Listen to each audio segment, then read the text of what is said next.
కర్నూలు జిల్లా ప్రజలకు ఇచ్చిన హామీని నెరవేర్చడంలో మాజీ సీఎం జగన్ పూర్తిగా నిర్లక్ష్యం వహించారు. గోర్లంటలో హంద్రీ నది వద్ద బ్రిడ్జి ఏర్పాటు చేస్తానని 2018లో జగన్ హామీ ఇచ్చారు. ఇక ఏడాదిలో పాలన పూర్తవుతుందనగా బ్రిడ్జి నిర్మాణానికి జగన్ శంకుస్థాపన చేశారు. అయితే బిల్లులు చెల్లించకపోవడంతో కాంట్రాక్టర్ పనులను పూర్తిగా నిలిపివేశారు. దీంతో ఇప్పటికీ గోరంట్ల మండలంలోని 10 గ్రామాల ప్రజలు తమ ప్రాణాలను అరచేతిలో పెట్టుకుని హంద్రీ నదిని దాటుతున్నారు.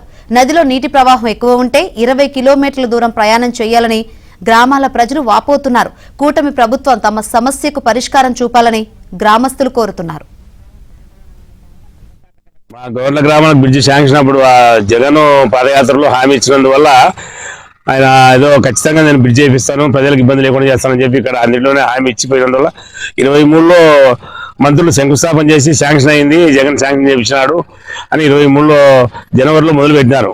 ముగ్గురు రాజా ఆర్థిక మంత్రి మరి గుమ్మనూరు జయరాము కార్మిక మంత్రి వాళ్ళు వచ్చి చాలా ఆర్భాటంగా శంకుస్థాపన చేసి మొదలు పెట్టించినారు పని. అయితే కానీ పని చేసిన ఒక 4 నెలలకు 5 నెలలకే పని నిలబడిపోయింది. పిల్లర్లు మాత్రం తయారు చేసినారు, వాళ్ళకి బిల్లులు రాలేదని, డబ్బులు లేవని ఆ కాంట్రాక్టర్ కూడా పరారయ్యి వెళ్ళిపోయినారు. చాలా ఇబ్బంది ఉంది. బ్రిడ్జి తయారు చేస్తే కనీసం ఇప్పుడు మా ప్రభుత్వం దృష్టికి, మన తెలుగుదేశం ప్రభుత్వం దృష్టికి తీసుకుపోయి ఇది తొందరగా చొరవ తీసుకొని డిప్యూటీ సీఎం కానీ సీఎం కానీ చొరవ తీసుకొని బ్రిడ్జి కంప్లీట్ చేస్తే తెలుగుదేశం ప్రభుత్వానికి మంచి పేరు ఉంటుంది.